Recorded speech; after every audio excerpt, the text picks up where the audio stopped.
Hello, everyone, and welcome to Saturn Studs, believe it or not. So this is an idea Peter and I kicked around over break to do a podcast. At least at the start, it's not going to replace what we do. We're going to dial back the Let's Plays a bit because it's really hard on our schedule. Every time we hang out, it seems we just play 6 hours of video games, and then we just we dribble off. Yeah, it's rough. And we want to provide better entertainment to you guys. I guess we'll start with a bit of bad news, unfortunately. I had my solid-state drive kind of bite the dust on me over break. Oh, I actually didn't hear about that. Yeah, so this is... the good news is everything we have recorded is safe. Okay. The bad news is... save data for games we had previously started, like Spore and Spore's Super gone? Mario World. Yeah, the save data's gone. So Mo feces is no Mo. Ah, damn. So we're gonna cut it off at whatever part we're at. We have plenty of episodes of Spore, and they're all pretty great. I think it's probably our best series that we've done. Oh yeah. So far. But yeah, we can Mario World. I can get back because we were getting the cheatsy way of doing things, and I can just run through that on my own. That's pretty easy. It's no big deal. But overall it's okay. But it made me realize I'm like, wow, if something like this happens again, that's a bitch and a half. So I felt like, and also looking back at some of them, I don't think it's a great representation of our chemistry. No, like you half drunk and me half asleep, playing like I don't even know what At whatever time. Yeah, it's usually like I don't know, 1 or 2 in the morning. Yeah, it's super late. And if someone's playing a video game, at least with me, I have to focus, especially when I'm half drunk and when Peter's half asleep. We're not superstars in video games, except for Street Fighter. Some games we're good at. Like, you're pretty good at Gunstar Heroes. Yeah. So we figured this would be a better way to, and also since we pre-record our episodes pretty deep in advance, we'll do stuff and then it won't get to you guys for months on end. So we figure this is a better way to stay current and just hopefully have some more fun. I'm down with that. So our first topic today is a topic near and dear to your... Yeah, near and dear to my nerdy little heart here. And something Peter and I discussed a little bit, but we didn't get super deep into. And we're going to talk about Star Wars The Force Awakens. There will be plenty of spoilers. Yep. So if you haven't seen it... the whole movie. Yeah. Not part spoilers. We're just going to be talking about everything. Yeah, we're shooting on the whole movie here. We're shooting pretty hard. So if you haven't seen it, first off, it's been out for well over a month now. If it was a priority for you, I feel like you've probably seen it by now. But if not, you might want to skip this episode. Actually, our buddy Hunter hasn't seen it. He went all break. He's like, I want to see it.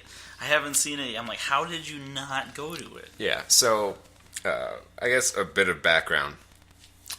I've seen the movie 3 times. I've seen it 2 times. So it's not like we're just vague recollection. We have a pretty solid handle on what this movie's all about, and we're gonna talk about it a bit. So I guess first things first. What's your initial impression of it? Well, I came out of it, and if we're doing just free association impression of it, I'm like Star Wars 4 2. Yes. My friend Nick and I call it Star Wars Episode 7: A New Hope. Because it's 85% of it is a shot-for-shot remake of A New Hope. Who was I talking to who was trying to argue? Oh yeah, that was my buddy from back home. He was totally not into that. He was totally against it. I don't even know. No. What it was he agreed with me that it was so similar. Yeah. But he didn't he was against the critics of that for that reason. He's like, just because it's a lot of remake doesn't mean is that it's bad. Yeah, well, I'd say it's an okay movie. It's about what I expect from a J.J. Abrams movie. And in my opinion, J.J. Abrams has been a C-plus player his entire career, with one exception, and that's the first Star Trek movie, which I will give a B. So Yeah, I'd be down with that. He's not my favorite director in the world, but he's mediocre in most respects. I would say he's the most competent at making something sell, basically. Yes, he's got a lot of buzz about him.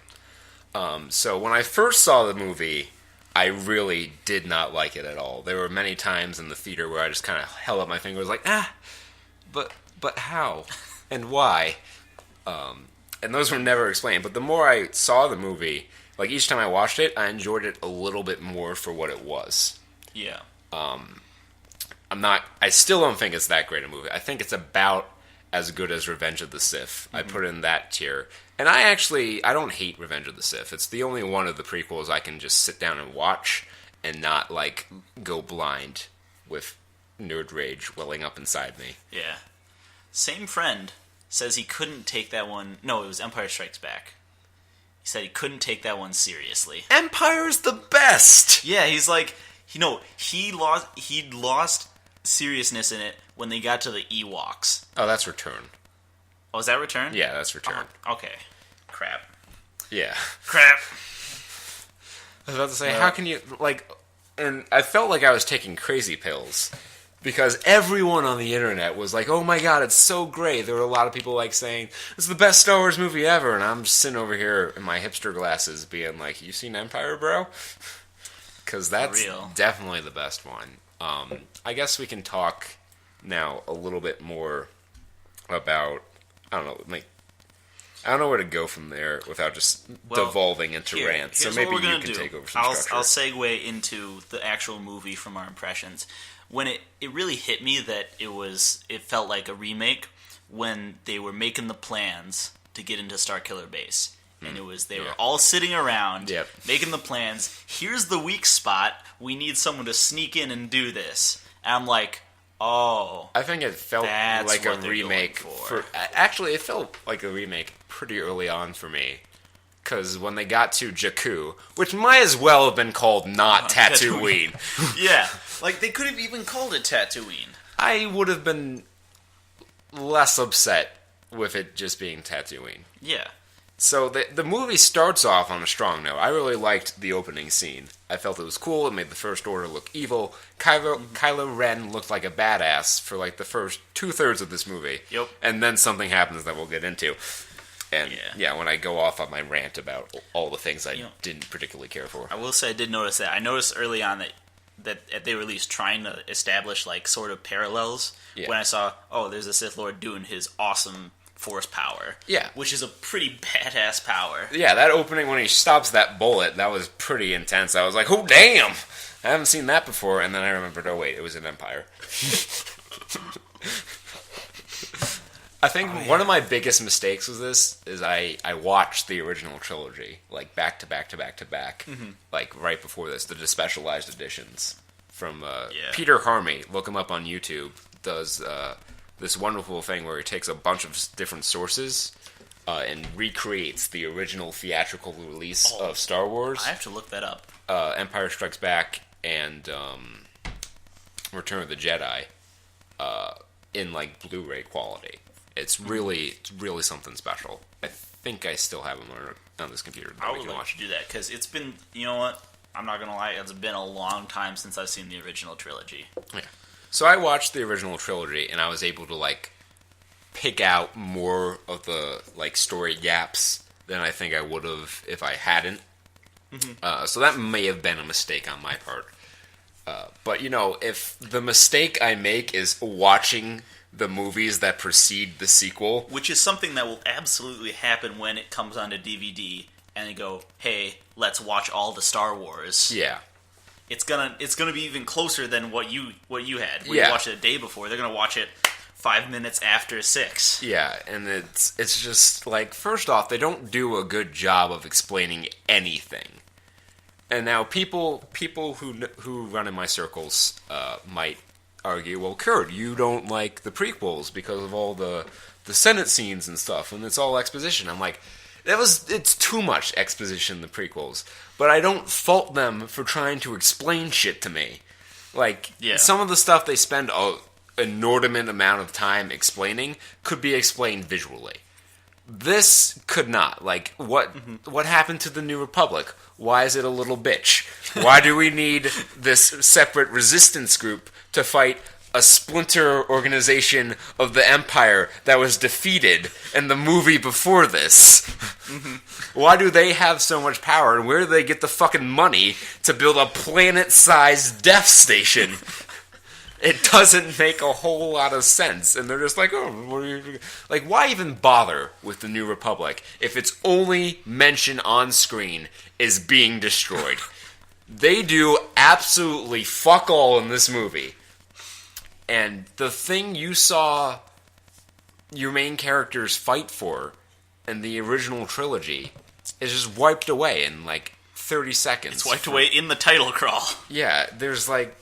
It doesn't make any sense. Like, if it's, like, real time and there's, like, 30 years between movies, it still doesn't make much sense. But at least, you know, that's enough time for things to change. And that was one of the big things with, you know, all the gaps. Like, why is there a resistance? Why doesn't the Republic have a standing army? Is it because the clone troopers became the stormtroopers? I would like to know if that was the rationale for them not having a standing army. You know? Just a little bit of effort with these things. So after the opening scene, they capture Poe Dameron, who's like that ace pilot. Yep. He's the Han Solo of this trilogy, if you will. I thought he was different enough from Han Solo. Plus, you have the fact that you had the real Han Solo in this movie, kind of. Yeah, and you could be like, okay, these guys are in fact different. Yeah. So Finn, who's an apprehensive stormtrooper for reasons unexplained to us. Yeah, unexplained to the New Order. Yeah. They're like, he's never done this before. Yeah. Like, helps him escape. And, you know, I'm fine with the movie. I'm on board with the movie so far. They crash land on Tatooine. I'm sorry, Jakku. and then the movie focuses around, much like in another Star Wars movie, a droid with some critical data to the Resistance landing on a desert planet trying to find a certain person. Except this time it's a solid MacGuffin so that the people can actually be like, oh, there's the MacGuffin. Yeah. I hate BB-8 with a passion. I'm going to say that right now. It's because he's the Hello Kitty of the new Star Wars. Yeah, like, why... The only reason to make him not a regular astromech droid is to sell toys and oranges. That's the only reason why he's shaped oranges. Like he is. Yup. This fucking soccer ball with a head is floating around the desert doing God knows what. I don't even know how it moves with all that sand. Exactly. It's all going to get in there and... And it's never important that the body is a sphere. No, you even see it, like, when he goes in an X-Wing, it looks wrong, because there's all this extra space around where a normal astromech droid would fit into an X-Wing. His head's sliding around like a bobblehead on there, and you're just like, there's no reason. Yeah, it was very dumb. And then we meet our main character, Rey. Yep. That was another discussion me and my friend Taylor had in the McDonald's at 2:30 after we went to see this movie for the first time. We were like, who was the main character of that movie? Yeah, absolutely. I think it's Finn because I don't know, maybe because they pulled the bait and switch. Yes. On the Jedi. Yes, they did that really good. Yeah, is Finn a Jedi? I don't know. But seeing as they've literally left him with nothing else to do as a character, he should be the main character, because he can't be the Jedi, he can't be the technician, because that's also Rey, he can't be the snarky pilot, because that's Poe, he can't be he could be the tactician, but he's the one who needs to find everyone and bring all the shit back together for the next one. I think that's what needs to happen. Yeah, Finn. I like Finn. I like the actor who played him. I like him so much. I don't remember his name. Oh crap. I don't remember anybody's name. Let's not spend an inordinate time on this. I liked him. I liked his character a little bit. I mean, he kind of stays in a point of Arrested Development for too long in the movie. Like, he wants to leave the First Order, and then once he gets to that point, that's where he stays for the rest of the movie. Yeah. And you think he might be a Jedi because he gets the lightsaber and whatever. But, and we'll get to that fucking lightsaber in just a minute. Don't you worry. I've got some words about that. But you know, by the end of the movie, he's kind of a useless character. Like, if you had removed him from after the first 30 minutes of the movie, you could have replaced him with a generic Resistance fighter. Yeah, and it would have continued on. Would not have mattered in the slightest. All right, so we meet Rey, and I have some problems with Rey. I like Daisy Ridley. I think she did an okay job. Yeah. She seems stiff in a little bit of things. But Rey the character is probably, if she is the main character, is probably the worst main character I've ever seen in a movie. Really? Yes. And I'll tell you why. Because the whole purpose of the main character of a movie, especially in a trilogy, and I'm going to compare it to Luke Skywalker because the movie wants you to do that. Right, they do it themselves. Luke sucks. Yep, absolutely. So hard. Luke is useless and whiny and irresponsible for 2 whole movies. He needs to get his ass saved by every other character. On the other hand, Rey is never in danger. There is never a moment in time where Rey seems overmatched by anything, and that is poor writing, and that is poor character design. She just... We'll list off the bullet points. She beats a trained Sith Lord with 0 Jedi experience. She learns to use the Force through the power of Deus Ex Machina, and she's a master pilot and mechanic who can fix the Millennium Falcon in ways that Han Solo, who has owned the ship for, at this point, at least 50 years, can't. Exactly. Like, she's gonna go train with Luke. Why is she train with Luke? Because they want to see Luke in the movie, and because they want to artificially up the stakes.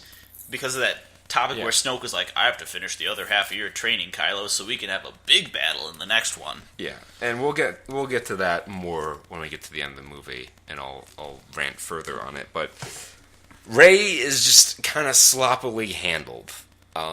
It's not the fact... Before anyone suggests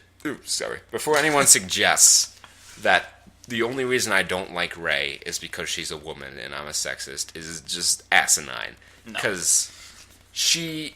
Like, what do I care about the rest of the movies if Rey is already frickin' Superman? Mm-hmm. You know, like, why do I want to see her character grow anymore? Because she's clearly capable of handling herself. So, yeah, we meet Rey, and they escape in the Millennium Falcon, and when I was in the theater, you know, the Millennium Falcon showing up got a big pop from the crowd. Of course. I mean, that was one of the big teasers. Yeah. So, it was cool to see the Millennium Falcon. They escape the First Order by doing some very advanced piloting. Yep. For someone who's never flown the ship before. And is a piece of junk, apparently. Yeah. And how the Millennium Falcon ended up on Jakku... never explained. It just is. I mean, it's kind of like explained in a hand-wavy sense. It's like, oh, someone stole it from Han. Well, you know, there's a story there that really sounds more interesting than what I'm watching on the screen right now. Yeah, absolutely. And that, you know, the starship reminded me of an earlier starship scene, the first one where or is that later, when they're escaping from the Star Destroyer? In the TIE Fighter. That is earlier. Right, okay. And when they're undocking, but it's still stuck in. And that was the other thing I noticed about the movie, was that it had the J.J. Abrams dialogue. Yeah. Which I think is nice. It adds more character than the prequels did. Yeah. The dialogue for me overall was very hit or miss. There were moments where it was good, and then there were moments when it was Attack of the Clones bad. Like, any romantic dialogue was Attack of the Clones bad in this movie. Yeah. It was terrible. And I was really disappointed because I had been told that the guy who wrote Empire, the best Star Wars movie, returned to write this one. So I figured it would be as good as Empire. I was sorely mistaken. But, yeah, so anyway, they escape, they get picked up by a freighter, we meet Han and Chewie, and we get into a sequence that really has no place in the movie. When the people Han scammed come to collect money at the same time, and he's shipping some dangerous creature or whatever. You know, I might have to disagree. Keep going, but I think I have a couple counterpoints to that. Okay. So, yeah, these creatures are on the ship, the freighter, and they get loose because Rey tries to do some mechanical genius thing that she has really no business knowing how to do on this strange freighter. Okay, I can see some of the things with Rey's mechanical inclination because she's been a salvager. Yeah, I can see it a little bit, but it's one thing to kind of see how things fit on a ship when it's not running, and a whole nother thing to know how it's wired and what does what. But yeah. I can let it slide a little bit. The other points I'm holding firm on. I mean, like, they could have even put in a part, like, maybe a scene where she's working on her little fudge-sickled speeder there. Like, that would have been like, okay, she can work on these stuff as well as, like, know what the parts are. Yeah. Yeah. So, anyway, we get this scene with terrible CGI. The CGI in this movie is terrible to begin with. It's like PS3 cutscene level. Okay. Which looks really out of place amongst the practical effects and real sets. Well, to be honest with you, it's passable because I didn't notice it. I didn't notice that the CGI was bad. I'll just say that. That was my impression. You also are almost blind. Thank you for that. I mean, it's true. You have some thick glasses there. They're reasonable. Anyways. So yeah, we get this romp of a chase scene with these monsters, and Finn gets caught and is saved by Rey. You'll hear that sentence a few more times. Saved by Rey. Yep. And then they manage to get off the Millennium Falcon and escape, and then they go to this weird cantina world. And it's Mos Eisley's cantina of the planet. Exactly. Cantina, but medieval themed. So, before we get into that, here are my counterpoints about the ship scene. Okay. The purpose of that scene was, first of all, to keep doing their parallel thing, because they're set on doing that. And they wanted to do the parallel with the space monster. They wanted to do a space monster thing. So, that was their chance to do that, and they did that.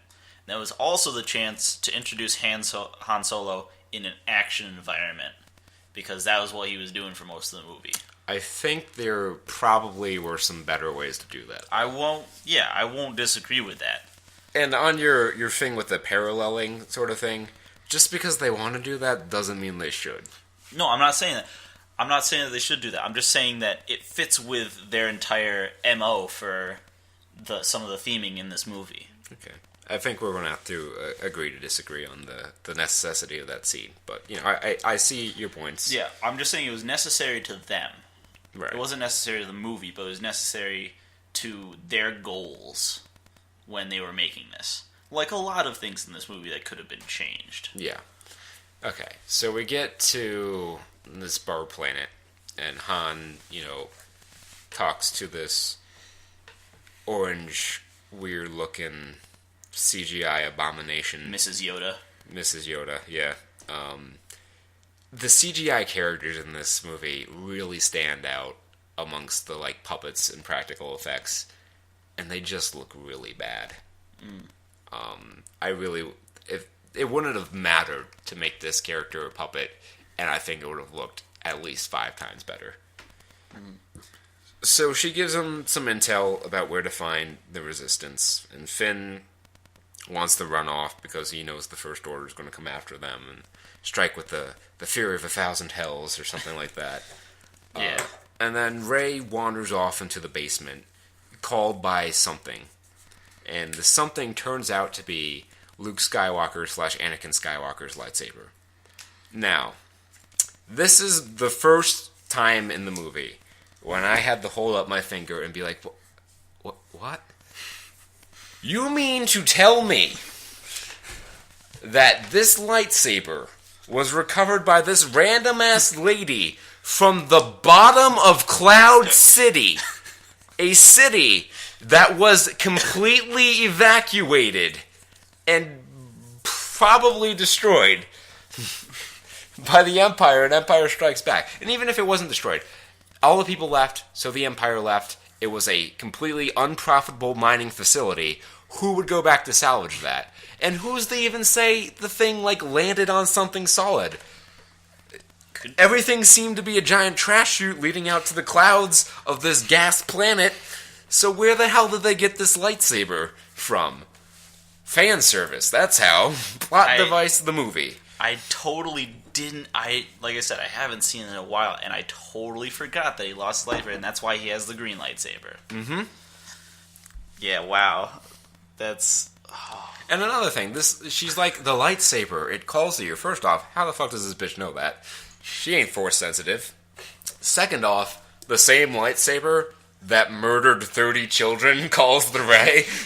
What does that say about her exactly?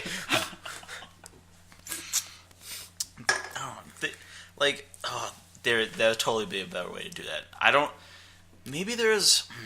I'm trying to think of, that'd be cool if we saw her build her own lightsaber, too. Yeah. They tried to shoehorn in another callback to the original trilogy. And unfortunately, it seems like they didn't watch the original trilogy before making this movie.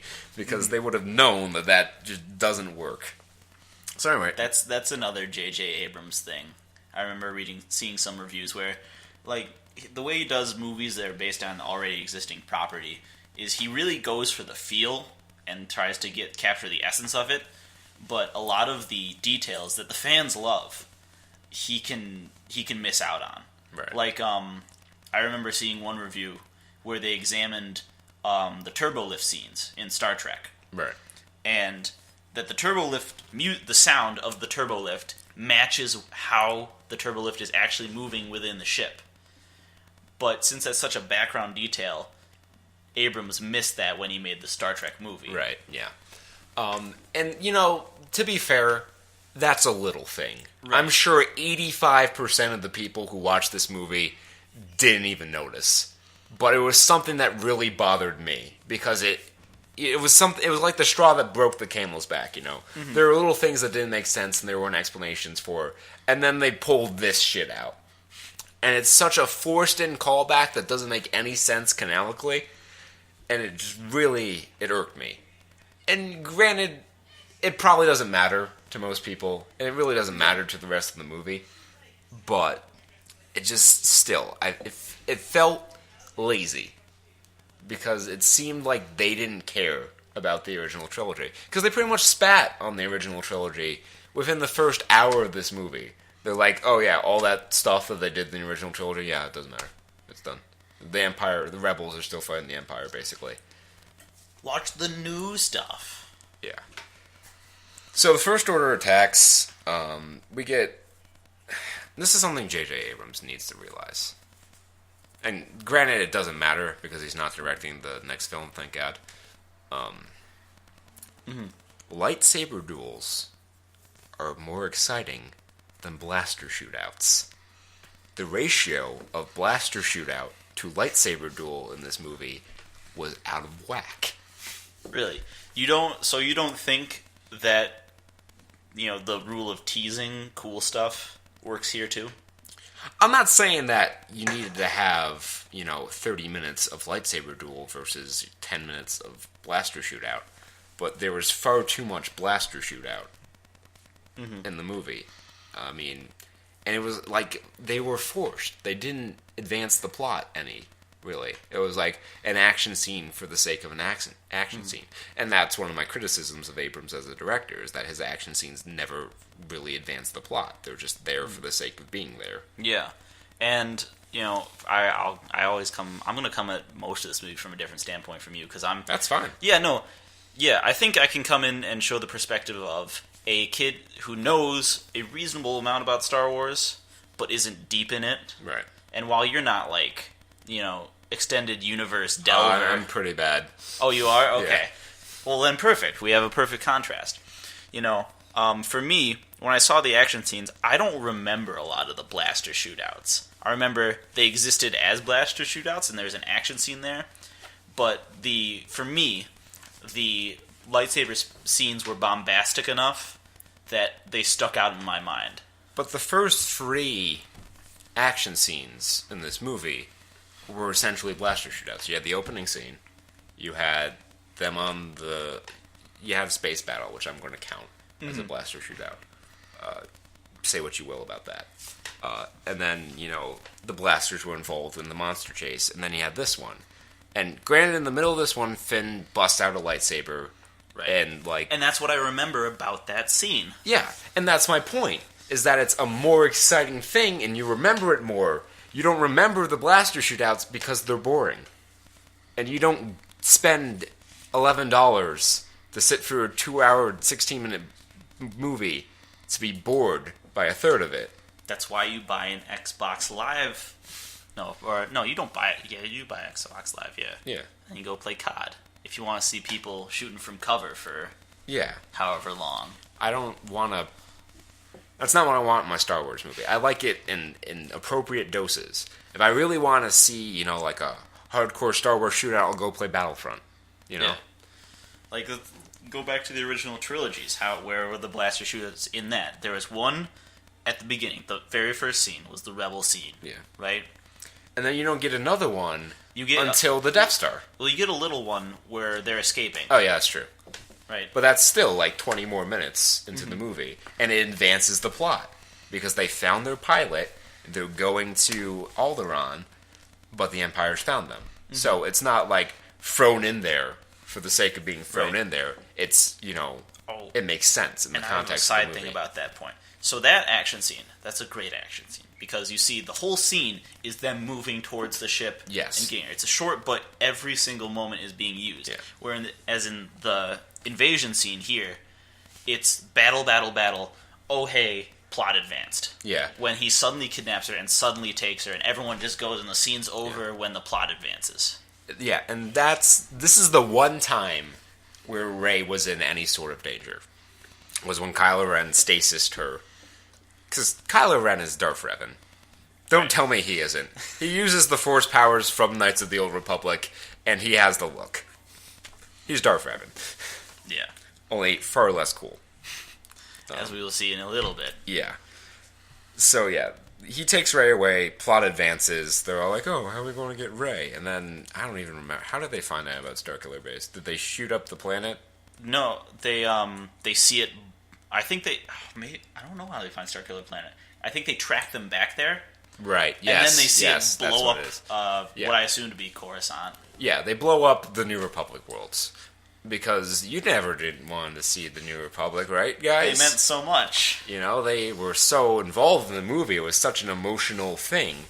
Now, granted, you could make the argument that Alderaan, you didn't have any ties to Alderaan when the Death Star blew it up. However, Alderaan was not the center of the rebellion. It was the home planet of a character that you were introduced to already and had some sympathy for. And they were like a little side group that was like, we're secretly giving help to the Resistance. Yeah. It wasn't the main government. Yeah. Like, that is a problem where you can't reverse the roles and have the same power dynamics. Yeah. And that was the thing with this, because the First Order, for all intents and purposes, is a terrorist group. Yet they seem to have more power than the government. It doesn't make any sense. Like, how could Starkiller Base be made? At all. Yeah, like, without the Republic noticing. They couldn't get, like, halfway through it and the Republic was like, okay, you're not... And they're not even far enough away. Like, they're only far enough away that they can still shoot the things with a faster... Yeah. I mean, it's a faster than light weapon, but whatever. They can still shoot you. They're in sight line. You obviously can get there. Yeah. And they wouldn't have checked up and been like, are you guys building a giant sun cannon? And they're like, no. Yeah. So I don't remember what happens for the scenes on Starkiller Base or the scenes where they're talking about Starkiller Base, but we'll go with the scene where they're talking about Starkiller Base because because they see the one where you see them on Starkiller Base quickly before it blows up, and then like, oh crap, they give their Nazi rally speech, right, and then they shoot up the Republic, right, and then the Republic goes, okay guys, looks like the script says it's time for the plan the attack. Yeah. So they're sitting around in what is definitely not the scene from A New Hope where they're talking about the Death Star's weak points. Why would you even think that? They're talking about Starkiller Base and how it's so much bigger than the Death Star, and Finn, for whatever reason, knows that it's powered by the sun. I guess maybe that was in the brochure they handed out when you joined the First Order. I mean, it's pretty hard to not see it. Yeah, and they have Admiral Akbar there for another force callback. Yeah, that one was pretty bad. Like, that's kind of like they're just rubbing it in at that point because they're like, look, it's a planning scene because we have Admiral Akbar here. Like, I would you know what would have been cool if we saw him not in that scene and maybe like doing something else and you meet him first. If we saw him coordinating the attack or something like that. Or like they go down to the rebel base and you see Admiral Akbar first and he's like, you must be the new recruits such and such, yeah. We'll go see General Organa. Yeah. And that would have been cool then. Or Solo. Solo, yeah. Because she's a Solo at this point. Right. I think she kept her name, though. I think they said General Solo. I don't know. It's inconsequential detail. Yeah, taking marriage names is not important. Yeah. Here. The dynamic of the Han-Leia relationship is not on trial here. The rest of this godforsaken In a similar movie vein, the War on Life Day. I would rather watch the Life Day special than some parts of this movie. I can't say that. Ooh. Than some parts of this movie. I won't say the whole thing. Because on the whole, like, it's a solid movie until the last hour. Yeah. When let's finish like doing the shit fest on this, and then we can talk about how it contributed to the series. So they come up with their cockamamie plan to rescue Rey and shut down the shield generator. Where did that idea come from? Yep. Certainly not Return of the Jedi. Why would you even think that? So they go and they infiltrate. Han, Finn, and Chewie infiltrate Starkiller Base, and they go to shut down the shields, and they do it. Wait, minor note. Sorry, interrupting here. When they get through the shield, that whole scene about them penetrating the shield, it felt so inconsequential, and I felt like it could have been a really cool opportunity, because that sounds awesome. You're approaching a planet at light speed, and you have to stop like a mile from the surface. Yeah. That's a pretty daring maneuver. I would have liked to see that, not from the cockpit, where it's just like, oh, there's a planet. Oh, there's a lot of trees and shit. Yeah, I would have liked the scene, like see them going at the still warp to tunnel. span it, and then like the space bends around, and then poof, it shoots out like a fucking cannon. Yeah, and you see the scale of the light beam approaching the planet, and it keeps zooming in until it's like flat, and then you can see how freaking close they are to getting their asses just smeared all over the surface. From being a speck on the lawn of Starkiller Base, yeah. So they infiltrate it, and they take out Captain Phasma, or whatever her name is supposed to be.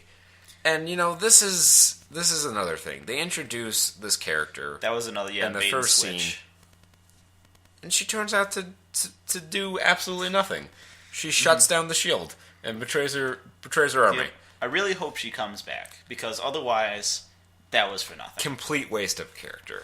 I mean, she looks cool. She's got the, whole Boba Fett cool-looking character thing going for her, but she does even less than Boba Fett does. She doesn't even shoot her blaster. She could have had a cool, maybe a grenade launcher blaster. Yeah. And be like, oh, she's got a cool weapon. It would have been nice to see her, I don't know, maybe in the invasion scene that you shoehorned in a few minutes ago.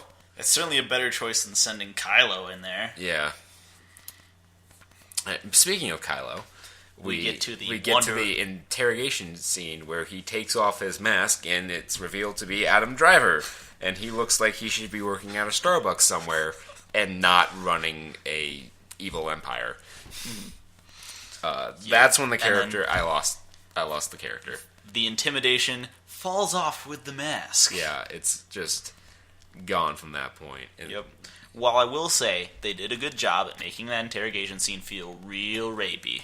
Yes. They did they did exactly what it needed to do. Yeah. And then, this is where the movie really starts to fall apart for me, because Kylo, who we've seen extract information from some pretty strong-willed people, fails to extract information from someone who at this point isn't even really sure that they're Force sensitive. She manages to repel his advances in both the physical and mental realms. And, sent him crying to smoke. Mm-hmm. I'm just thinking about all those mind scenes. I wonder if they're, I like that you don't explicitly see what's going on, but I feel like that could be confusing, because you really have to lean on the actors to get them to express exactly what they need to express. And that's a tricky thing to do. Like, what sort of direction do you give someone? Yeah, because look like you're probing their mind. What? Because, even within that, how do you know when she's resisting or when she's faltering? And if it doesn't work just right, sort of at points, I was like, they're just grunting at each other. Yeah, certainly. And they're just like, I'm not touching you. I'm not touching you. Yeah, it was like siblings in a car or whatever. And then Rey escapes by herself by utilizing a Jedi mind trick. Now, this scene, I almost walked out of the theater. Honest to God. Because she attempts to use the Jedi mind trick, and the stormtrooper comes over. He's like, "No, I'll tighten your braces, you salvager scum," or whatever. And I'm like, I turned to my friend Taylor, I'm like, good. Because if that had worked, I would have lost my shit. And not 2 seconds after I finished saying that, it fucking works. I got up, and then Taylor looked at me, and I sat back down. I was that close to walking out of the theater. Because here's this girl who, up until an hour ago, had no idea she could use the Force. Who doesn't know what a Jedi mind trick is. Yes. Uses it for the power of plot convenience. And of course she escapes all by herself, and she meets Finn and Han, and they get off the planet.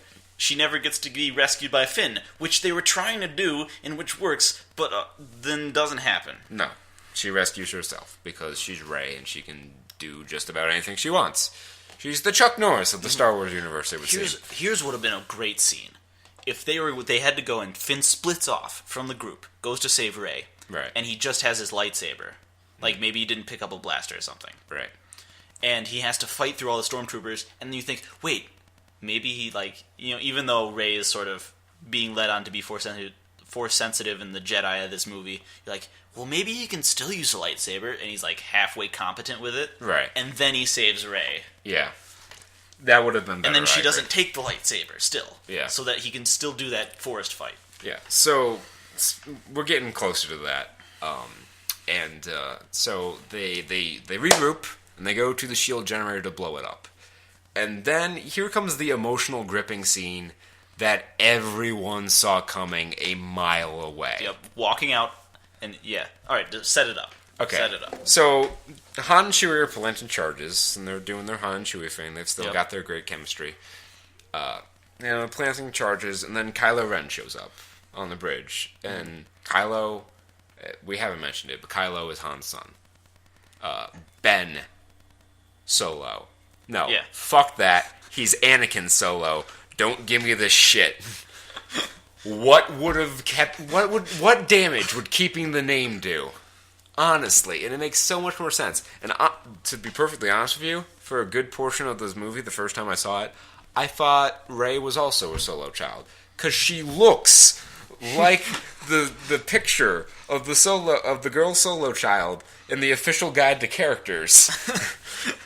Dead ringer. You can't tell me they didn't base the design off of that.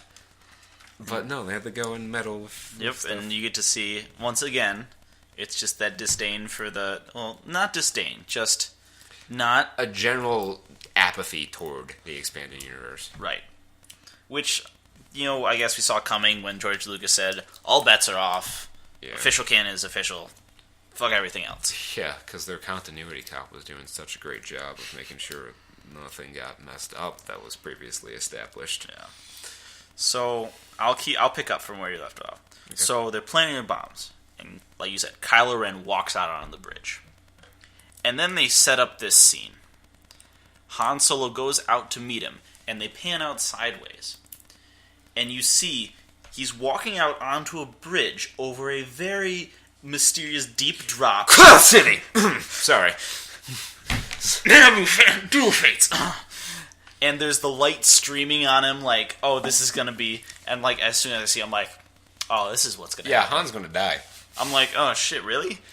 And they go out, and then they have the conversation, right? They have the conversation. And I was confused for much of this scene. Yeah, let's see. Again, he did the emotional job they needed to, because for a second, for 2 or 3 seconds, I actually thought, wait, is he actually going to turn him? Like, is this going to be a happy ending here? Yeah. So, and then they I pulled thought that... That'd be stupid. Yeah, I'm like, but that's not going to happen, is it? No, there's no way. And then Kyle stabs him. Yep, and he falls through the heart. down. He falls to his doom. Chewie shoots him. And now this... A lot of people argue with me about my grievances with the final fight, which we'll talk about in a moment because it's the next scene. They're like, oh, we got shot with the bowcaster, which we saw was like a mini grenade launcher. Yeah. And my response to that is, why did he get hit with the bowcaster? Because in the beginning of this movie, he stopped a shot he had no idea was coming on reaction from Poe. Why does he get hit now? My argument would be emotion. That's it. Bullshit. Bullshit's emotion. If you can stab your father, clearly you're not emotionally compromised enough to not see that coming. I'm not sure about it. We can disagree on this because I feel like even if he could do it, it's not like it was a snap decision. Part of the Force is being able to see into the future a little bit. That's been established in Star Wars since before I was born. And it's especially like the Skywalker lineage. Yeah. Which he is. He's like a quarter Skywalker. Or half Skywalker, really. Yeah. So, he should have been able to stop that bolt. Now, I'm not, like, super mad that he got hit. It doesn't matter. I mean, it's probably the most emotional we've ever seen Chewbacca. So. Yep.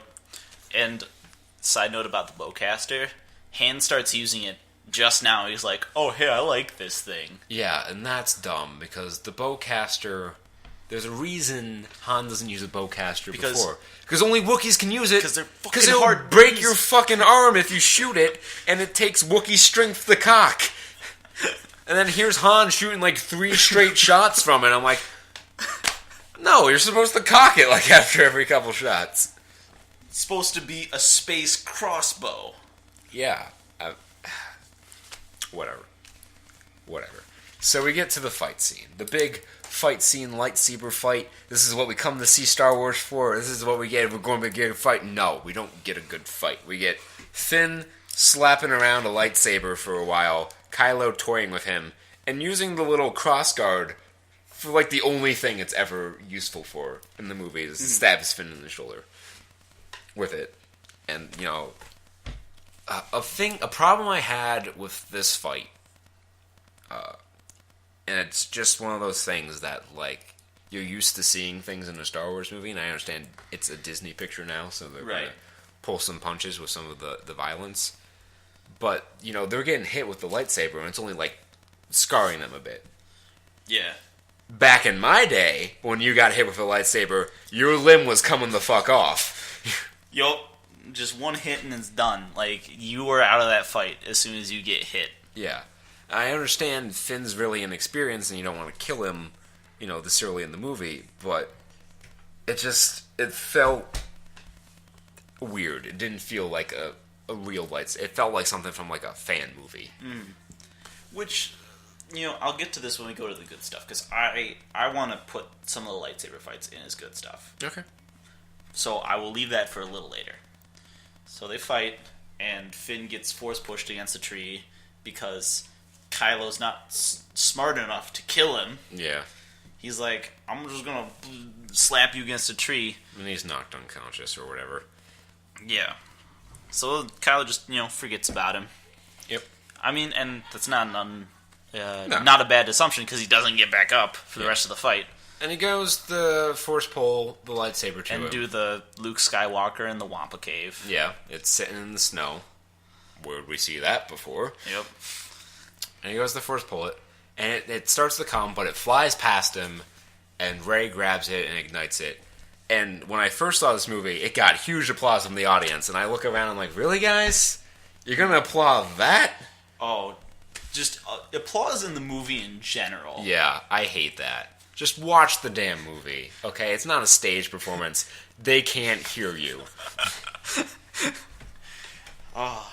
I mean, I get, it's an evolution of the stage performance and whatever, but there's no live actors. Exactly. No, if you clapped during Star Wars 7, please make a round of unapplause. Yes. Right now. Redact those applause. You can't see this, but it's a quite ridiculous motion we're doing for redacting applause. Sorry, Rey gets the lightsaber, and she's fighting on par with a trained Sith Lord with zero, and I do mean zero experience. She didn't even touch the lightsaber before. Maybe she laid a finger on it, and now she's fighting on par with Kylo Ren. She wouldn't have even known how to ignite the thing. She would which button do I press? What the fuck is this? And she grabbed it she was afraid of it. Yeah. How? And now she's fighting on par with Kylo Ren, and Kylo, as he well should have, gains the advantage, and he's pressing her down, and she's bending backwards, and then the most Deus Ex Machina bullshit that I've ever seen in a movie happens. Rey closes her eyes, takes 4 deep breaths, attaches to the heart of the cards, and beats his ass. Beats his ass down. Now, this is a problem for 2 reasons. Number 1, it doesn't make any fucking sense. And number 2, it ruins any interest I should logically have in seeing any sequel to Star Wars 7. Because if Rey beats Kylo now, what do I care when they fight again? Yeah. She's only going to get stronger with her training. They had to artificially up the ante, because Snoke's okay, now I gotta finish your training. And she's now I'm gonna get my training. So they had to make it fake. You know what happened when Luke went into his first real-ass lightsaber battle? He got his ass handed to him. He almost got killed by his own father. He certainly has brain fucked up. He's yo, I'm really your dad, and now I'm gonna beat you to space hell. He got his hand cut off, he got his face cut the fuck up, he got thrown through a window, he got thrown down, well, he jumped down, but he jumped down into the abyss. Dangling over a trash chute in the stratosphere, where your homies are your only chance of getting back home. And thank God Leia's Force sensitive and can hear you calling through the Force, otherwise your ass would have been dead. Point made. And then, when he fought in Return of the Jedi, you're okay, let's see if he gets his comeuppance or not. Here, no such thing. And so the movie ends on a weird note. They're all celebrating they blow up Starkiller Base, whatever. And then the fact that the main plot, which is now the subplot, becomes the main plot again. Yeah, this was a very listless plot. The screenwriting can be described as slapdash, and I think that's being kind. Just the MacGuffin plot is a bad plot device. Yeah. So they get back, and, Rey and Leia hug. No one seems too broken up by the fact that, Han Solo just died. Yeah. They weren't mourning Han. They didn't do, any funeral They didn't do nonsense. the funeral like they did for Qui-Gon. Yeah, they did for fucking Qui-Gon, and he was far less beloved character than Han. Yeah. Even in his own universe, Qui-Gon, in the story, Qui-Gon was the dude who was, morally questionable as a Jedi, and they're He was definitely a gray Jedi. Yeah. He was Bindowing real hard. And they still were let's give him a real-ass burial. Yeah. They did it with Darth Vader, they did it with everyone. Granted, they didn't have Han's body, but they could have at least, shown some mourning. So anyway, Rey flies off, and we get and I timed it, 37 seconds of Luke Skywalker in the movie. Second time I went to see it, I counted 37 seconds of Luke Skywalker. And that was being generous. That wasn't like just facial shots. That was him being on screen. And, you know, Rey extends her lightsaber to him, and he's, like, looking like he's going to cry or whatever. And The last scene, I had no idea what the emotions of the characters were in that scene. She, like, hands him out, and just, like, maybe she's expecting him to grab it or something. Yeah. Like, there's there's only intention in that scene. There's no emotion there. I would have to agree. And then they just do the nice New Zealand helicopter pan. Yeah, and they cut to the credits. And that's The Force Awakens. And I talk really negatively about it. And you would think that I hate the movie. The thing about this is we started off saying it was okay, and then we started thinking, you know, nitpicking, and oh my gosh, it's so much fun, and it's so easy to get into a shit fest about this stuff. And that's one of the things, because, like, you have to, like, just take it at face value for it to be a good movie. The moment you start thinking about it, like, through a more critical lens, it falls apart, really, under harsh scrutiny. It had some good action. I like the characters. I don't agree with the people who say, oh, the characters are what made the movie so great, because they're not that great. They're good. Maybe even really good. Mm-hmm. But they're not enough to carry the movie through all the other bullshit. When I think of, like, great characters, I'm not thinking of anything in terms of fantasy. No. So rarely will you get great characters. Sometimes in sci-fi. Right. But, you know, the great characters come from the ones that have, like, the more realistic, I would say. This is far from even a general rule. Yeah. But, you know, you can see a trend that the more relatable their experiences and the more relatable their reactions to their situation and their experiences, the better their character will be. Yeah, and I think you can really look at, even in a Star Wars sense, you can't really objectively argue that Rey was a better character than Luke. Because when you meet Luke, he's this kid who's in way over his head. He wants out of his small town life. He wants to do bigger and better things with himself, and he gets sucked up in the middle of this galactic civil war. And he feels like that, and he's a young kid. He's brash. He's like you when you were a kid. Yeah. He's headstrong. He does stuff he's not supposed to because he thinks he's helping. Mm-hmm. What everyone can relate to?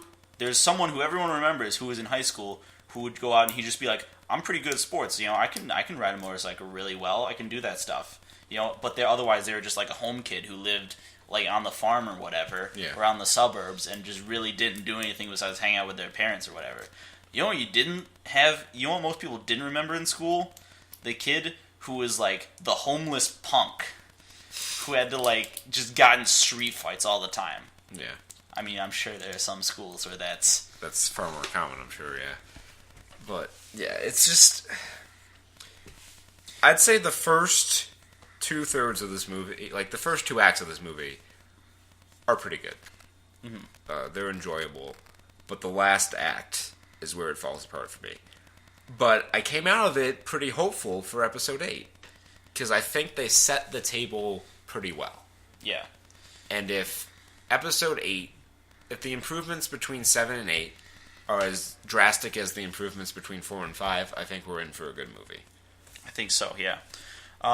So maybe I'll take a little more point on this one. Yeah, go ahead. So before I get into the good stuff, you just gave me an idea when we were talking about the circumstances of which the main characters come out of.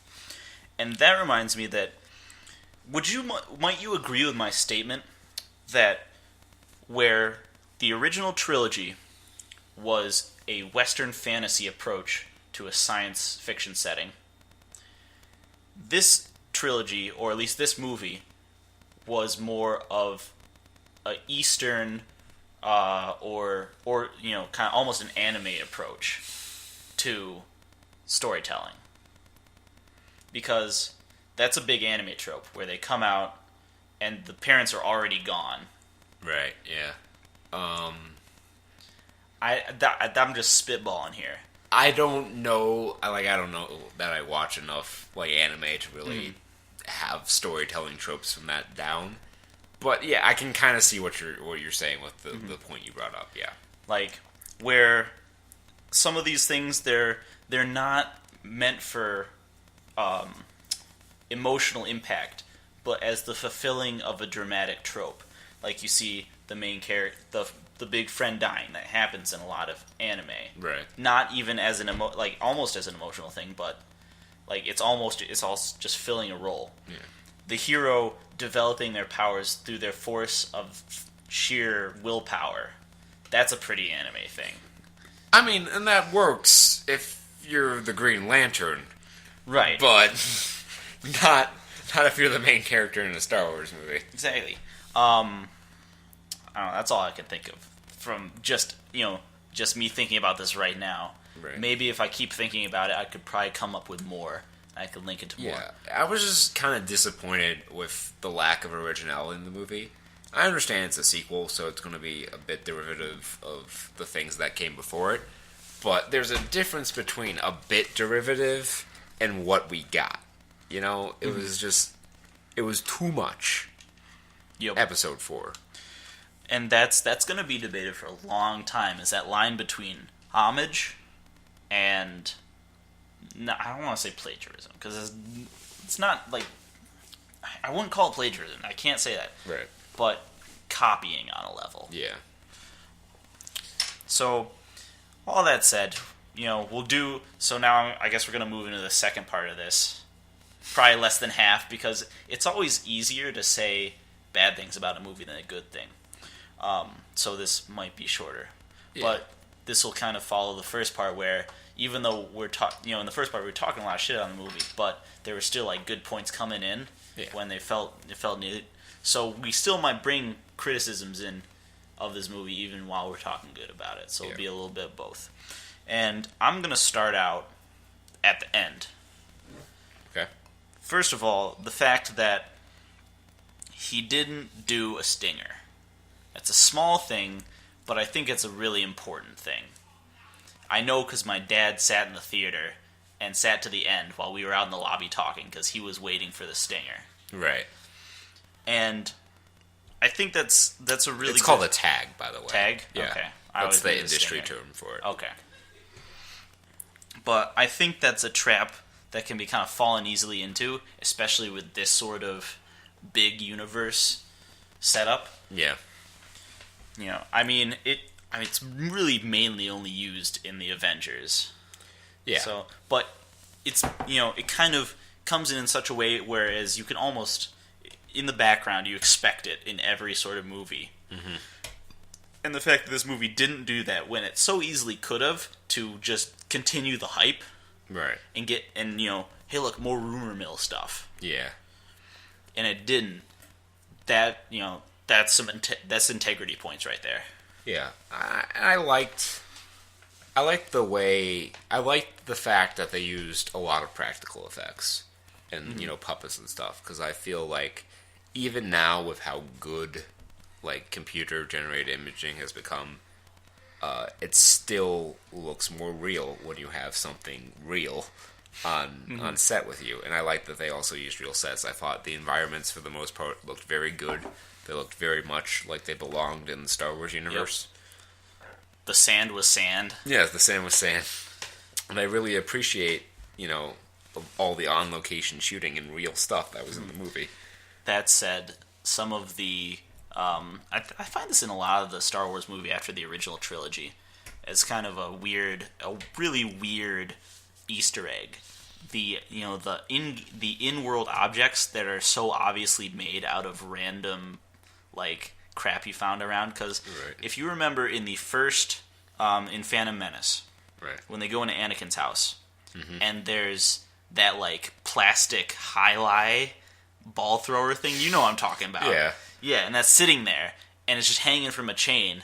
And I'm like, are they actually trying to pass this off as an in-world thing, or are they just doing it for the obvious joke that these are sci-fi movies? And they do it again in 7 because I saw definitely parts where it was very obviously an old microphone that they put on one of the robots. I mean, you have to fill the set with stuff, right? Or else it looks empty and weird. So, like, I don't have, like, a problem with that. I understand sometimes when you look at it from that perspective, it's somewhat comical. Mm-hmm. But, you know, it's a necessary evil, I feel. Okay. Yeah, you know, for the most part, I thought, like we said, the dialogue was hit or miss. I thought it really had some strong points. And it was probably one of the stronger overall things in the movie, Yeah. I feel. You know, when I really want to get into the meat of like why the positive critiques of this movie, I just want to start, you know, ask the question: what did J.J. Abrams need to do with this movie? And you know, if you think about it, the answer is, at least at first glance, is pretty obvious. I'm not going to go into a second glance because all I'm going to talk about is just base level. Right. But we all know what came before this: 1, 2, and 3. Yeah. You know, and that was the Lucas tyranny of Yeah. I want cool stuff in my movie. That is what happens when you surround yourself with yes men. Mm-hmm. And, you know, I'm not going to talk about the first 3. We're not going to talk about the first 3 right now. No, that could be a whole other, like, 2-hour podcast Yeah. on And why that- I hate the That prequel has been trilogy. done. That Yeah. has been done to death. Yeah. We're not going to say anything you haven't already heard. Right. Exactly. So, all that in mind, you know, J.J. Abrams had to look back at that and say, okay, this is absolutely not what these people want, and these are what have come out most recently. And he was probably as heartbroken as everyone else who watched Star Wars 1, 2, and 3. Yeah. You know, because that wasn't just a fanboy thing. That was everyone who had I known... was 5 years old when I watched episode 1, and I could tell that it wasn't as good as the 3. It was just a generally disappointing, you know, letdown. And so, no matter how deep you are into the lore and into all the world that's in there, the universe that's in there. So he knew that like he had to get everyone back into saying Star Wars is not a joke franchise. Right. To bring it back to what it was. And how do I do that? Say, I'm sure he started with what made Star Wars originally really good. Right. And it was the characters right. and the rapport they had with each other. And then he went really I feel like he went really specific with it. You know, and that's why we get the parallels. Right. But I feel like he didn't transcend it. That was the one step he missed. Right. Yeah, I would have to agree with that. That said, that's why you said it. That's why my opinion of this movie is it did what it needed to do. I think when you put it like that, and you think about what this movie needed to accomplish, it needed to reintroduce people to the franchise, bring back old fans, introduce new fans, and it needed to set up the next 2 movies. I think it accomplished both those things pretty well. And, you know, when you look at it like that, yeah, it was a good movie. It did what it needed to do. But when you look at it... as a piece of the Star Wars story... yeah. It doesn't hold up as well. Exactly. You know, I think it can... the way the general public will react to this, it can best be summed up by one of my family members who kept repeating this line whenever we discuss it. You know, she said, I went to Star Wars when the first one came out, and I went to this one, and I felt the same way coming out both times in the movie. Right. You know, and the key word there, I think, is felt. Felt, yeah. Absolutely. It did feel like a Star Wars movie. Yeah, it was meant to evoke both the nostalgia and the feeling, you know, everything that made Star Wars, you know, that everything that was in the movie language, you know, like instead of body language, you have all the movie subtext and movie language that said, this is Star Wars and this is fun. Right. Yeah, I would have to agree with that. And, you know, thinking about it from that perspective, I can see where people enjoyed the movie. But maybe I'm just too jaded as a, you know, super Star Wars fogey. But... and that's why I'm leading this section. Yeah. But, you know, it did what it had to do and stuff, but I just wish it would have had to do some other things. And The people listening don't know this because we haven't been on the air that long. Right. But I have some screenwriting experience. I got some chops with that, and my friend Taylor, who knows that, and it came up in conversation. Me, my friends Nick and Taylor and David. We were sitting around, and they kind of looked to me, and they're like, do you think you could have written a better Star Wars movie? And I had to take a step back and really think about that for a minute. Because this was such a tricky thing to do.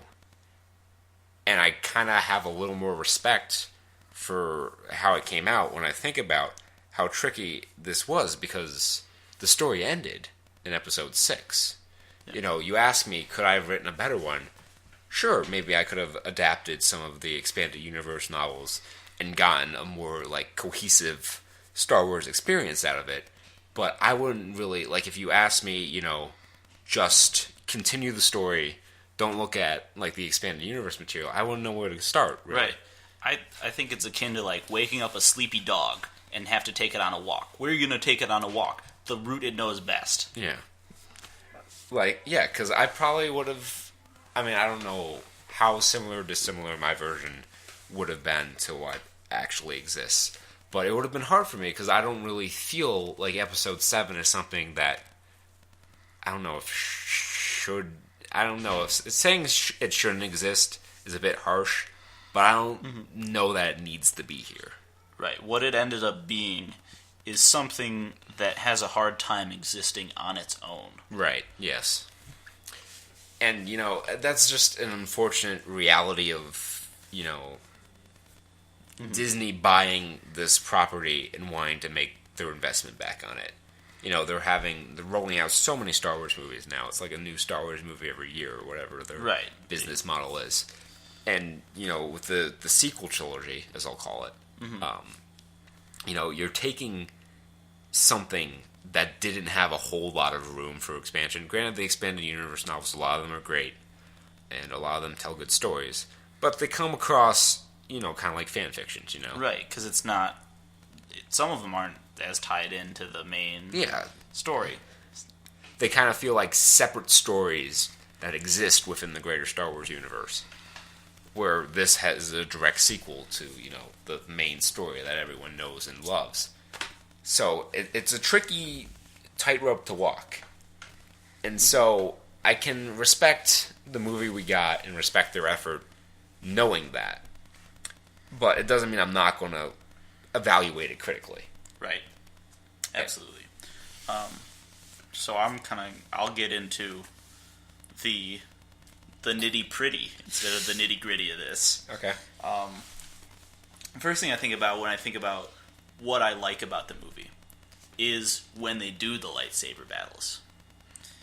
Because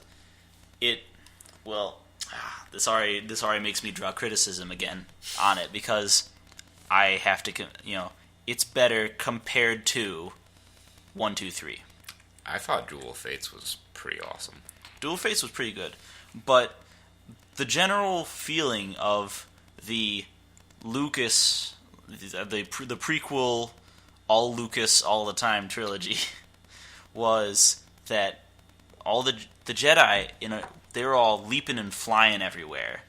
They're jumping around. They're doing crazy acrobatics, which I guess it fits in the story, but it doesn't make me invested in what the subtext of the fight is, which you can see a lot of in all of the lightsaber battles in the original trilogy. Yeah, I was about to raise the point about the fights in the original trilogy, is even though they weren't super choreographed and a spectacle to behold, you felt the emotion in each fight. You felt the trepidation when Obi-Wan fought Vader for the first time. You felt like he had something up his sleeve, right? And then you felt the emotion and the anger in Return of the Jedi when Luke fought Vader, and in Empire you felt the I don't know what the hate that was in Luke when he just starts beating the crap out of Vader, but it's not elegant. Return, because when Vader is talking about Luke's sister in Return, he snaps and he's swinging that lightsaber like it's a goddamn baseball bat, and Vader's trying to defend himself, and when Luke cuts off Vader's hand, and sees he's a machine, and he looks down at his own hand and sees that he's becoming more and more like Vader, and he stops. That's brilliant storytelling, and that's brilliant choreography of the fight. Because without saying anything, you understand what he's feeling. You understand where he's coming from. And I can't say that I felt like this movie did that kind of job with it, but there was definitely, it was more of a story than in the prequels, where it's like, ooh, look at all this cool stuff we can do. Well, the wire fu was going on crazy there. And, like I said, JJ did good with that. He got the feeling. And the thing was, he just tripped up a little bit on the mechanics of how they were doing it. Right. They got the why and they got the who in there. They just didn't get the how they were doing it right. Right. And maybe, I could see a different way of that last fight, parsing out. They're doing the fight and everything's the same, but maybe Chewie is coming and he's being chased. He's coming in hot, chased by stormtroopers, whatever, and they have a covered retreat. And maybe Rey can make her awakening there, but still not strong enough to face Ren head on. But you can see that she's now adequate at fighting a lightsaber versus the stormtroopers. Right. That would be a good, startup. She can be like, okay, she can do Jedi stuff. She just, without having her be, she is automatically best Jedi immediately. Yeah, I can see that. And I really liked Finn's fights, just because of, you could see, it really gave the difference of, why the Jedi are special in lightsaber fighting. You can't just pick it up and be like, I can fight with a lightsaber. Yeah, and that's something, in the prequels, what they did with Grievous, They didn't really convey that he was just a dude swinging lightsabers very well, because he kind of fought on par a little bit. I mean, Obi-Wan did kick his ass and all that. Grievous kind of transverse the line between strangely pussy and strangely badass. See, the Grievous we got in the movie was horribly disappointing to me, because I watched the Clone Wars miniseries. Right. That came out between episodes 2 and 3. And Grievous in that was a badass, and he was really cool. And I was looking forward to seeing him in the movie, and then we got what we got, and let's not talk about it. I just want to say, the first scene is literally him coughing. Yeah. Well, I mean, he got his chest crushed the fuck up by Mace Windu. But, wait, did we see that on screen, though? Oh, not on screen, no. We saw it in the miniseries. Yeah. You didn't see it. So, in the movie... So, if you didn't do your required summer reading... Exactly. You come in and you see the first thing of this guy who's supposed to be badass and a general, and he's going... And another thing, this has got me thinking about positives, and we don't know for sure, but it seems likely that there's going to be one central villain throughout the 3 movies here.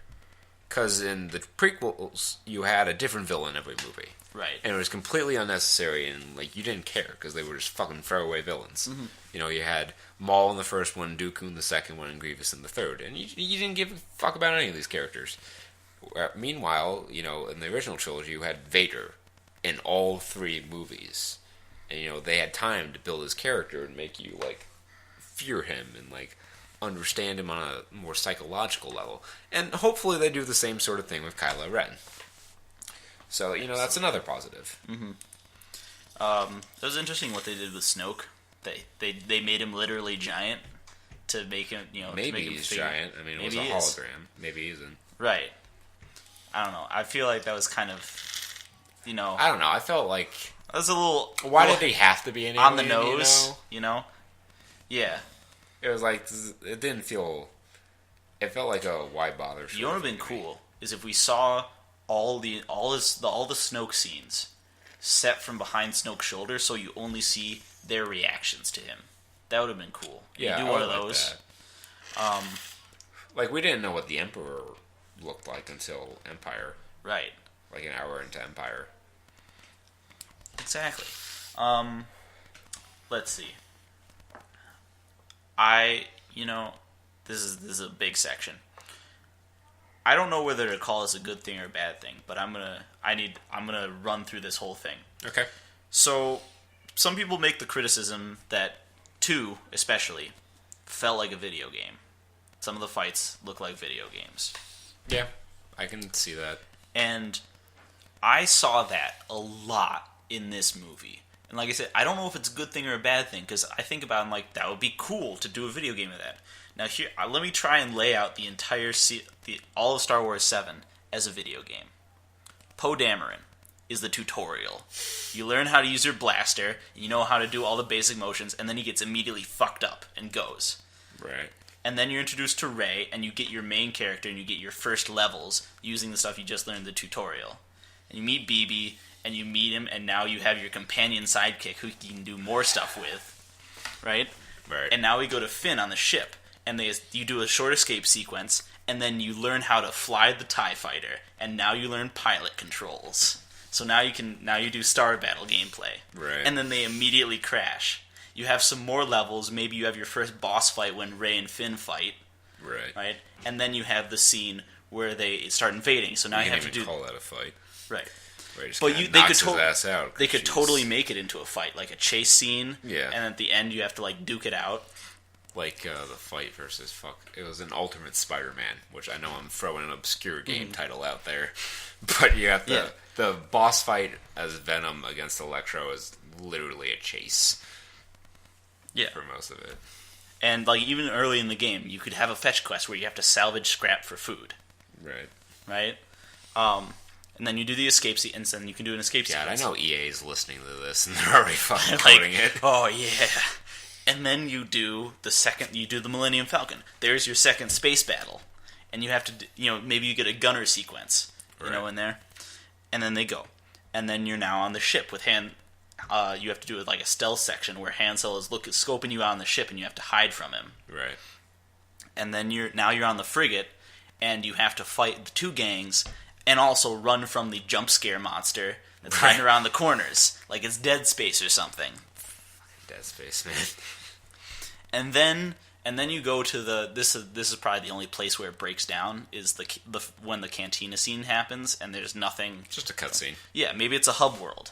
Right. And you could do some maybe missions in the meantime. You buy some equipment or whatever. Right, exactly. And then you have the invasion scene. There's another battle. And then you have your fake boss with Kylo Ren where you try fighting him and he just whoops your ass. Right, yeah. And maybe you get to certain points and then it switches perspective between the characters or whatever. And you do that. And then you have the cutscene, which is the planning scene. Then you have another space battle. Right. And now you're on the planet. Stealth section in the planet to go infiltrate. Right. Place the bombs. Then maybe you have the Han Solo fight Kylo Ren again. Right. And then you have the squadron, the X-Wing squadron, and you get to play some Rogue Squadron. And that game is so hard. Yeah, it's a rough one. Because, think about it. It's not just a target. You have to deplete its HP by going multiple times over it. Right, yeah. And I liked how the sun worked. It kind of felt like a natural timer to use because you could always tell how close it was to being ready. Mm-hmm. So it's almost like the timer's already there. Right. And you don't even have to put a time limit in. Mm-hmm. And then you have the final boss fight against Kylo Ren or whatever. Right. And then you get out. Star Wars the video game, ladies and gentlemen. Actually sounds like a pretty decent game. Right? That's why I said I don't know if it's a good thing or a bad thing that it's so video gamey, but that would sound like so much fun to do. In terms of it being a good or a bad thing, usually when a movie's described as being video gamey, it's not so great. But when a video game's being described as cinematic, it's typically a good thing. Mm-hmm. So that was one of my big points, for it, sort of. Yeah. I do like that Rey was a girl. I know it sounds like a petty thing. I don't think it really mattered. I think it's important so that just for the fact that now girls can dress up as a Jedi, that's important, and not weird Twi'lek girl. Ayla Number Secura was 47. a badass. Yeah, but no one who just watches the movies knows shit about her. Well, that's not my fault. I know, but that's the fault. Like, that's going to be a problem for the kids, the girls who want to be like, I like Star Wars. Who am I going to be as a Star Wars lady? I don't know. I thought Princess Leia was a better, strong female character than Rey. Yeah, I could agree with that. But they're not the Jedi character. I mean, she could have been. She was the other that Yoda referred to. She was actually, there, but she just didn't. But yeah, I like that they actually, I don't know how much of this was balls or how much of this was we need to do this or how much of this was, Harrison Ford is getting old, but that they actually did kill him off. Harrison Ford wanted that since Empire. He wanted to die in Empire. And the reason he didn't sign on for more movies beyond Episode 6 like the rest of the cast was because he thought Han Solo would die. That was the only reason he'd come back to do it, is if Han Solo died. And he got his wish. Yep.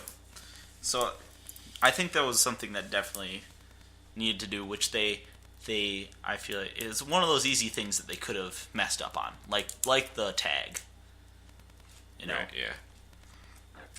I like that Chewie got more characterization. He had pretty good characterization. I agree. But you really get to see him shine.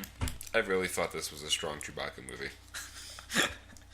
That's a quote. You can use that one. Yeah. Put that in your journal or whatever. Yeah, I think the feeling of the characters in general was very good. Yeah.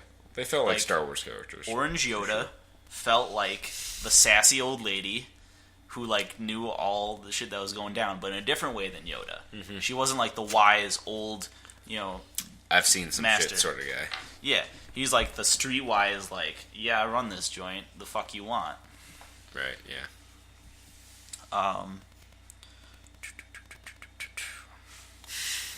No, I'm thinking of stuff. Okay. All the characters pass the description test. That was the I feel like anyone who's watching this has already seen the red letter media reviews of the first three. If you haven't, right. Those are good ones to watch. I would mean, definitely recommend them. Kind of. I don't know. Some of the jokes don't land and go on for too Oh long for yeah. me. I'm not a huge fan of the Mr. Plickett character. Yeah, that's a weird dark humor. Yeah, and I think some of the points he brings up are really nitpicky. And, his idea of what makes a great movie or constitutes an acceptable character motivation differs from mine. Yeah, and I think. But it's good to expose yourself to different viewpoints. Regardless, it strengthens you. As a person. think this point that he illustrated is a very good point.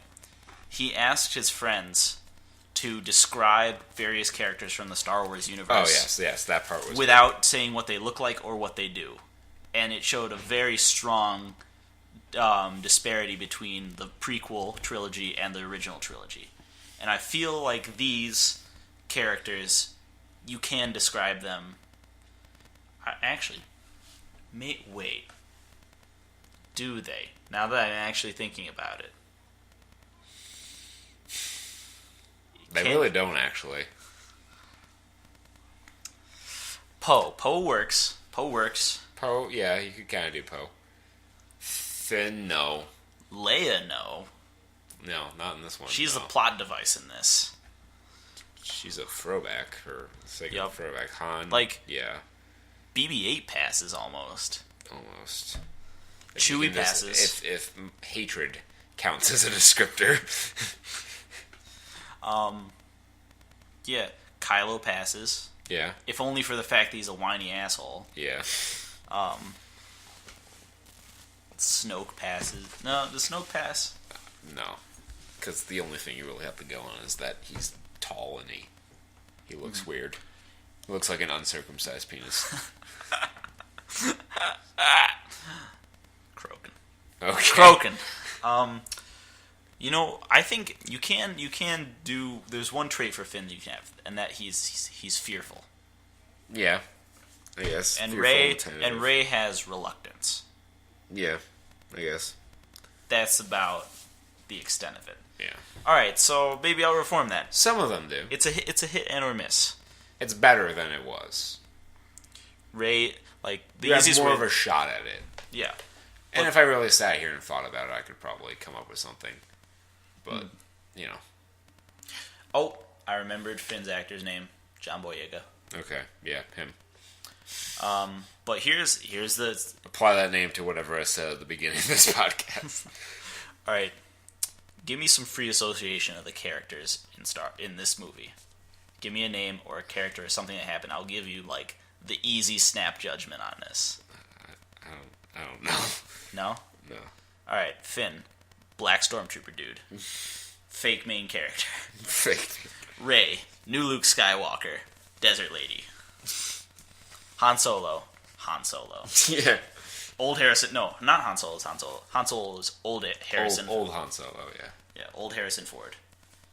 Chewbacca's, he's fully Chewbacca. He's got his whole character.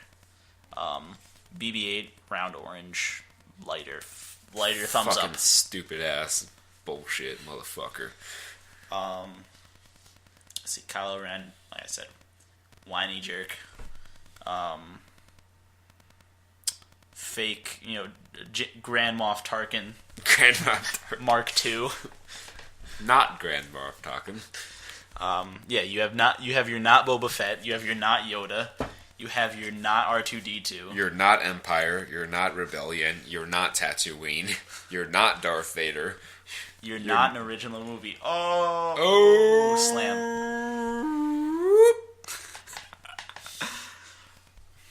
So yeah, That's how you recover from your voice cracking, ladies and gentlemen. he was coming in hot and he pulled it up. Yep. Yeah, you have you're not Tatooine. You're not Ewok village town. Endor. Endor, yeah. You have you're not Endor. You have you're not Hoth. Yeah. It's true. It's true. Yep. So, I mean, I don't know. I'm running out of things to say. I don't know about you. I'm starting to run out of things to say. So, that's our thoughts on Star Wars. This was a pretty long rant, but as you can tell, this is pretty near and dear to our hearts. Mm-hmm. And it felt good to talk about it. So, let us know what you think in the comments. Please. And whatnot. As you've seen, we have a lot of different ideas on how this was executed. Right. And I know that you guys have a lot of more different ideas on how this is going to be executed. I'm sure they do. So, regardless of who you think is the dumb asshole, don't be afraid to share your thoughts on it and, stick around for more stuff. I don't know what we're going to talk about next week. It'll probably be a plethora of things. This was just a one-topic thing because I knew I could fill like an hour of this by my damn self. Yeah, hour and a half, wow. Yeah. So, thank you all for listening, and I hope you enjoyed the podcasts. We'll keep them coming. They'll be up on YouTube. I'll try to get something up on, like, Podbean or wherever you host podcasts these days. Yeah, the new hot spot. And until then, hold out on talking about the next Star Wars movie for a couple months, if you could, please. Yeah, let's not jump on it. Except if you want to talk about Rogue One, I guess that's acceptable. That one, I think that's going to be fun. Yeah. All right. But that's another time. Yeah, so until then, thank you all for listening, and we'll see you later, I guess. Bye-bye.